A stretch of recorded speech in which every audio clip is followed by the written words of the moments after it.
Hi అండి, నేను మీ recipe Rambabu. ఈ వీడియోలో నేను మీకోసం వేడివేడిగా పునుగులు, దాంట్లోకి కరెక్ట్గా సూట్ అయ్యే టమాటా చట్నీ ఎలా చేయాలో చూపిస్తాను. చాలామందికి బండి మీద తినే పునుగులు అంటే ఇష్టం కదా. అవే పునుగుల్ని హెల్తీగా ఇంట్లోనే చేసుకోవచ్చు నేను చెప్పిన టిప్స్ కరెక్ట్గా ఫాలో అయ్యారంటే. అలాగే కొంతమంది పునుగులు కుదరక చెయ్యరు, అంటే సరిగ్గా రాక. సో అలా పర్ఫెక్ట్గా మనకి బండి మీద వచ్చినట్టే రావాలి అంటే ఏ టిప్స్ ఫాలో అవ్వాలనో కూడా క్లియర్గా ఎక్స్ప్లెయిన్ చేస్తాను. సో వీడియో మొత్తం ఎక్స్ప్లెయిన్ చేస్తాను, స్కిప్ చేయకుండా చూసేయండి. ముందుగా ఒక కప్పుతో మైదా పిండి తీసుకోండి. అలాగే దాంట్లోకి సగం కప్పుతో పెరుగు తీసుకోండి. మీరు మైదా పిండి తీసుకున్న క్వాంటిటీకి సగం కప్పు ఉండాలి పెరుగు. ఇప్పుడు దీంట్లోకి 1 టీ స్పూన్ జీలకర్ర, 1 టీ స్పూన్ ఉప్పు, పావు టీ స్పూను మనకి తినే సోడా వేసుకోండి. తినే సోడా కంపల్సరీగా వేసుకోండి, పావు టీ స్పూన్ వేసుకోండి. ఓకే, ఇప్పుడు ఇవన్నీ ఇలా శుభ్రంగా కలిపేసుకోవాలన్నమాట. అయితే ఇవన్నీ ఇలా కలుపుకుంటున్నప్పుడు మీరు ఏ కప్పుతో అయితే పెరుగు తీసుకున్నారో అంతే కప్పుతో మజ్జిగ తీసుకోండి.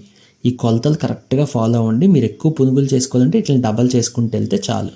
మీరు ఏ కప్పుతో పెరుగు తీసుకున్నారో ఆ కప్పుతోనే మజ్జిగ తీసుకొని కొంచెం కొంచెంగా మజ్జిగ వేసుకుంటూ ఇలా ముద్ద కలుపుకుంటూ ఉంటే మీకు లాస్ట్కి ఒక పెద్ద బబుల్ గమ్ లాంటి ముద్ద అయితే వస్తుంది.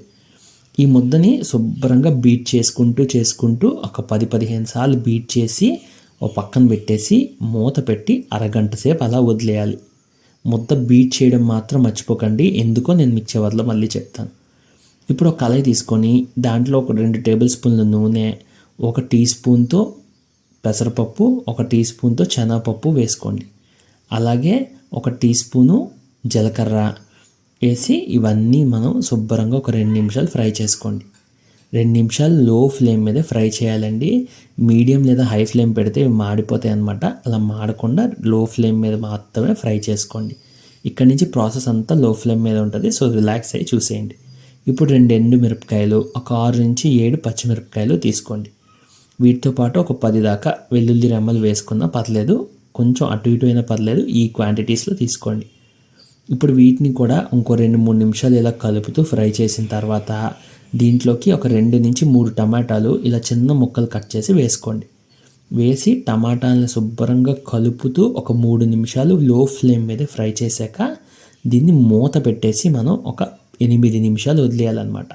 అయితే దానికన్నా ముందు ఉప్పు వేసేసుకోండి. 1 టీ స్పూను ఉప్పు లాస్ట్లో మళ్ళీ అడ్జస్ట్ చేసుకోవచ్చు. ఇక్కడ 1 టీ స్పూన్ వేసారంటే మీకు ఫాస్ట్గా మగ్గిపోతాయి టమాటాలు కూడా. ఇప్పుడు ఉప్పు కూడా అన్నిటికీ పట్టించుకొని కలిపేసి మూత పెట్టేసి 8 నుంచి 10 నిమిషాలు లో ఫ్లేమ్ మీద తీసేయండి. 8 నుంచి 10 నిమిషాల తర్వాత తీసి చూస్తే మీకు టమాటా ఆల్మోస్ట్ మగ్గిపోయి ఉంటుంది. లేదు అనుకుంటే ఇప్పుడు ఎలాగా కలుపుతూ ఇంకో 2 నిమిషాలు ఫ్రై చేస్తాం కదా, దాన్ని ఇంకొంచెం ఎక్కువసేపు చేసుకోండి. ఓవరాల్గా కాన్సెప్ట్ ఏంటంటే టమాటా బాగా మగ్గిపోవాలి. అలా మగ్గిపోయిన తర్వాత దీంట్లో కొత్తిమీర వేసి కొత్తిమీర కూడా 1 నిమిషం పాటు ఇలా కలుపుతూ ఫ్రై చేసేసేయండి. ఫ్రెండ్స్, ఈలోపు ఒక్క లైక్ అయితే కొట్టేయండి. మీకు వీడియో నచ్చిందో లేదో కూడా కామెంట్ చేయండి. ఎక్స్ప్లెనేషన్లో ఏమైనా తప్పులు ఉంటే కూడా నాకు కొంచెం కామెంట్స్లో చెప్పండి. ఇంక చివరగా దీంట్లో ఒక చిన్న గోలి అంత చింతపండు ముద్దేసి ఇప్పుడు దీన్ని కూడా వాటితో పాటు కలుపుతూ చింతపండు ముద్దని నొక్కుతూ మనం 1 నిమిషం పాటు వండుకోవాలి. ఆ తర్వాత దీన్ని తీసి చల్లార్చేసి గ్రైండర్లో గ్రైండ్ కొట్టేసి పేస్ట్ లాగా ఆ కప్పులో తీసేసుకోండి. అప్పుడే టమాటా పచ్చడి అవ్వలేదు. దీనిలోకి తాలింపు, అయితే తాలింపు కూడా ఏమేమి వేయాలి ఏమి వేయకూడదో జాగ్రత్తగా చూడండి. ఇప్పుడు ముందుగా ఒక పెనం తీసుకొని ఒక 2 టేబుల్ స్పూన్లు నూనె వేసి నూనె బాగా వేడిగా ఉన్నాక దీంట్లో మినప్పప్పు, శనగపప్పు అలాగే ఆవాలు 3 మిక్స్ చేసినవి 1 టేబుల్ నుంచి 2 టేబుల్ స్పూన్లు తీసుకోండి. ఒక ఎండుమిరపకాయ, ఒక 4 నుంచి 5 కరివేపాకు రెమ్మలు తీసి ఆ వేడి నూనెలో శుభ్రంగా ఫ్రై చేసి తాలింపు వేసేయాలి.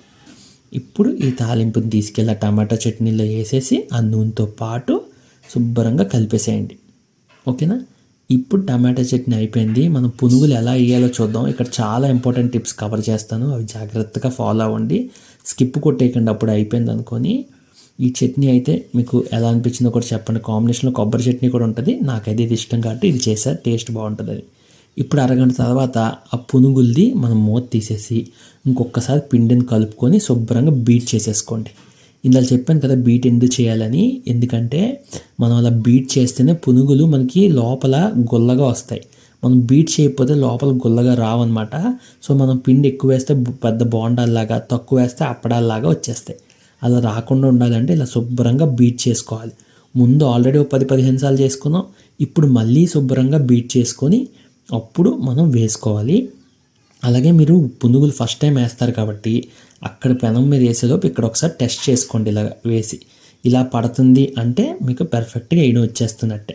ఇప్పుడు ఒక కళాయి పెట్టి దాంట్లో నూనె వేసి నూనె బాగా మరిగిన తర్వాత ఇలా చిన్నగా పునుగులు అయితే వేసేసుకోండి. ఫస్ట్ టైం చేస్తాం కాబట్టి చిన్న పునుగులే వేయండి. తర్వాత మీరే మీకు కావాల్సిన సైజులో వేసుకోవచ్చు. ఫస్ట్ పునుగులు వేసిన తర్వాత అవి టచ్ చేయకండి 2 నిమిషాలు. అవి ఇలా మొత్తంగా పైకి తేలాలన్నమాట. వేసిన పునుగులన్నీ అలా పైకి తేలి నూనెలో తేలుతుండగా అవి వైట్గా ఉన్నా బ్రౌన్గా ఉన్నా పర్లేదు. అప్పుడు గరిటతో ఇలా కలుపుకుంటూ ఇంకో 2 నిమిషాలు వేయించుకోండి. ఇలా మొత్తానికి ఒక 3-4 నిమిషాలు అలా వేయించిన తర్వాత ఈ పునుగులు తీసి పక్కన పెట్టేసుకోవాలన్నమాట. అయితే గుర్తుపెట్టుకోండి, మీరు ఫస్ట్ ఆయిల్ వేడి చేసేటప్పుడు హై ఫ్లేమ్లో పెట్టి బాగా వేడి చేయండి. కానీ పునుగులు వేసే ముందు మీడియం ఫ్లేమ్లోకి మార్చి పునుగులన్నీ మీడియం ఫ్లేమ్లో మాత్రమే వేయించాలి, లేకపోతే మాడిపోతాయి. ఇప్పుడు ఇంక పునుగులన్నీ చల్లార్చుకొని ఒక ప్లేట్లో వేసుకొని చక్కగా టమాటా చట్నీ పెట్టి దాంట్లో ముంచి ఎంజాయ్ చేయండి. పునుగు కూడా మీకు ఇరిపి చూపిస్తున్నానండి, కుదిరిందో లేదో మీకు తెలియాలి కదా. చూడండి, సేమ్ టేస్ట్ అయితే మొత్తం బండి మీద తినే పునుగు టేస్టే వచ్చింది. ఇంగ్రీడియంట్స్ కూడా సోడా ఇంకా కంపల్సరీ అండి వేయడం. చాలామంది ఇంకేవో ఆల్టర్నేటివ్స్ చెప్తారు కానీ సోడా అయిపోయి సరిగ్గా కుదరదు. సో అది కూడా వేసి అద్దిరిపోయే పునుగులు అయితే రెడీ. మీకు ఎలా అనిపించిందో కామెంట్ చేయండి. వీడియో ఎక్కడ చూసినందుకు థ్యాంక్ యూ సో మచ్. నచ్చితే సబ్స్క్రైబ్ చేసుకోండి. ఆల్రెడీ సబ్స్క్రైబర్స్ అయ్యి ఉంటే కామెంట్ చేసి ఎంకరేజ్ చేయండి. Thank you so much. Me recipe Rambabu.